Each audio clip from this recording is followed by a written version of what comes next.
السلام كم يكنيكم جايز كافيلين لو ما عندك واحد ديش فيديو تمريس اللي هنا لو ما عندي فيديو بزعوا يوتيوب يخون بزعوا يوتيوب بزعوا يوتيوب 4 نقطات كنت زاربنا قداماي يوتيوب كابي امتي يخف لك نو يوتيوب يخفل لي يكفل معناته زي فولت بزح حسابات له يوتيوب يخفل لي يكفل قطر حدا قطر انت اني يوتيوب كابي امتي يخف لك وثلاثه يوتيوب بيناي ممزن يخف لك ممزن خبل كله خجينا امنت حدا 10,000 استرايلون حدا 1000 استرايلون كلتيهم ما عرف فوليوم حدا رجي بيناي ممزن يخفل ثلاثه ممزن تاتلو سون كنغركمي قطر 4 يوتيوب كتكفت انتاي يدليكا زين 4 زين كنرينا صفاينا المدب سيصنحو قرمو جن بليز سبسكرايب غورو دارغا 80% سبسكرايب كيغبركم يوم تريو 80% imagine ها 100,000 سبسكرايبرز مالو نيرو مالتيكو ስለዚህ صفاينا المدب سيصنحو بيس سو جايز قطر حدا اندحرينا يوتيوب يخفل ديو ايكفلن يخفل يو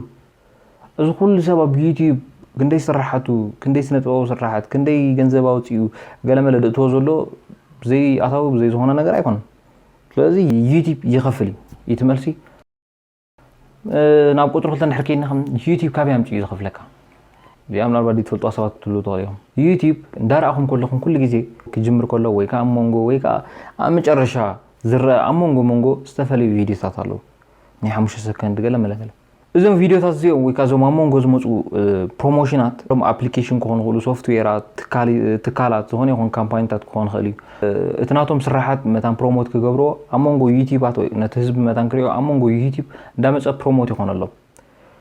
ፕሮሞት ንክግበረሎም ንመን እዮም ዝኸፍሉ እንድሕሪልና ግን ኖ አድሰንስ ዝባል ካምፓኒ እኸፍሉ ማለት እዩ አድሰንስ ዝባል ካምፓኒ ሎ ናይ ወርሒ ናይ ዓመት ናይ ፍርቂ ወርሒ ናይ ክልተ መዓልቲ እንዳበሉ በቲ ዝገበሩሉ ፕሮሞት እኸፍሉ ነው ز አድሰንስ ዝባል ካምፓኒ ኻኒ በመንጽር ናይቶም ፕሮሞት ዝግበረሎም ሰባት ዩቲዩብን ዩቲዩብ ክሬተር ወይ ዩቲዩበራት ዩቲዩብ ዝሰርሑ ማለት እዩ ንኽልቲኦም ኻኒ እኸፍሎም መቕሎም ማለት እዩ ነቲ 45% እኸፍሎም ዩቲዩብ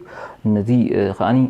55% ኻኒ ነቶም ዩቲዩብ ክሬተራት ወይ ነቶም ዩቲዩበራት ኻኒ 55% ይኸፍሎም ማለት እዩ እዚ ትመስራሕ መጀመርያ አድሰንስ ካብ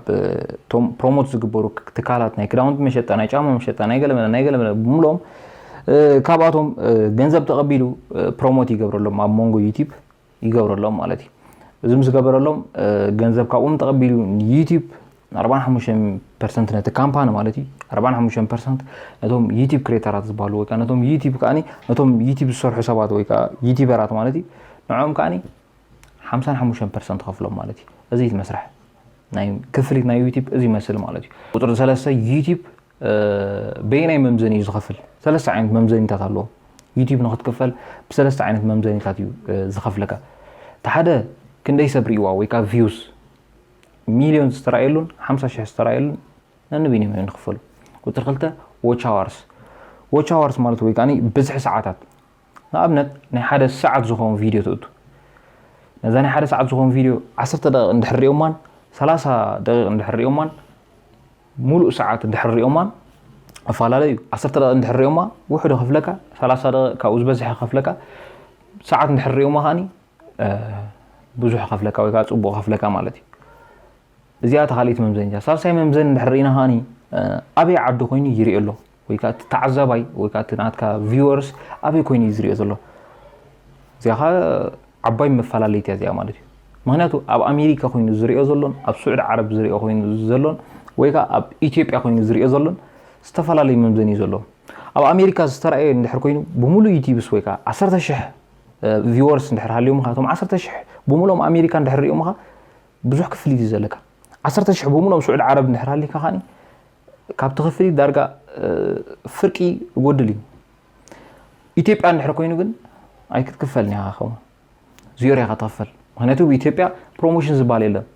ابي إثيوبيا خونكم تريوا زلهم فيديو زاناتي فيديو حجي ابي إثيوبيا خونكم تريوا دحرها لهم نابنات مالتي كجمر كل هذا فيديو بروموشن نيرواي قلناتهم إثيوبيان دحر ابي إثيوبيا خونكم ويا اديس ابابا خونكم دحر تريوا لهم كن نعاهم يمصكم ني بروموشن زي وي منالبات VPN ድሕር ተጠቀሙ ለኹም ክመፀኩም መኸሊ ተሪይ ኮይኑ ግን እዚ ናይ ፕሮሞሽን ቪድዮ ኣሞንጎ ዝመፀ ኣይመፀኩምን ማለት እዩ ስለዚ ኣብ ኢትዮጵያ ፕሮሞሽን ስለ ዘይሰርሕ ኣብ ኢትዮጵያ ኮንካ እንድሕር ሪኦም ኢልካ ኣይትኸፈልኒ 10,000 ኣብ ኢትዮጵያ እንድሕር ኮይኖም ሪኦም ኢልካ ባውዲያ ክትኽፈል ኣብ ስዑድ ዓረብ እንድሕር ሪኦም ኢልካ ምናልባት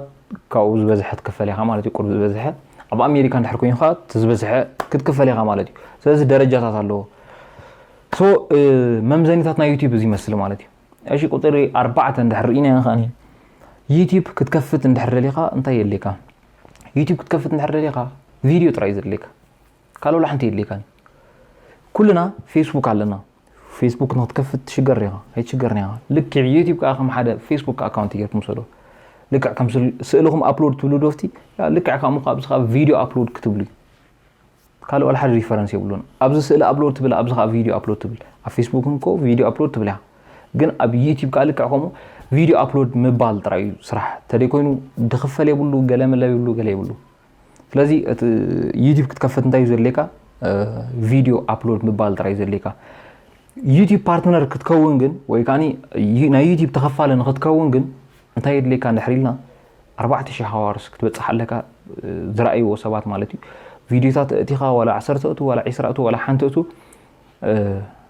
4,000 ሃዋርስ ክረኣየልካ ኣለዎ ብዝሕ ናይ ሰዓታት ናትካ ዝተረኣየሉ 4,000 ክበፅሕ ኣለዎ 1,000 ሳብስክራይበርስ ከዓ ክትበፅሕ ኣለካ እዚኦም ክልቲኦም ድሕር ኣማሊእኻ ዝኾነ ይኹን ኮፒራይት ናይ ካልእ ሰብ ጥራይ ኣይትእቱ ናትካ ቪድዮ ሰሪሕካ እንድሕር እቲኻ ዩቲዩብ ፓርትነር ክትኮን ትኽእል ኢኻ ተኸፋሊ ናይ ዩቲዩብ ካ ክትኮን ትኽእል ኢኻ ሲምፕሊ እዚ መስል ኣብ ኔክስት ብዛዕባ ቲክቶክ ከምጥልኩም እንድሕር ደሊኹም እዛ ቪድዮ እዚኣ ላይክ 5,000 ላይክ እንድሕር ኣብፅሕኩማ ብዛዕባ ቲክቶክ ይኸፍል ዶ ኣይከፍልን ከመይ ገይሩ ከትኸፍል ክነግረኩም እየ ስለዚ ናይ ሎማ ዓንቲ ትፈልጥሮ ዝብል መደብ እዚ መስል ነይሩ እንድሕር ፈቲኹሞ ፕሊዝ ላይክ ኤንድ ሳብስክራይብ ክሳብ ኔክስት ቪድዮ ንራኸብ ፒስ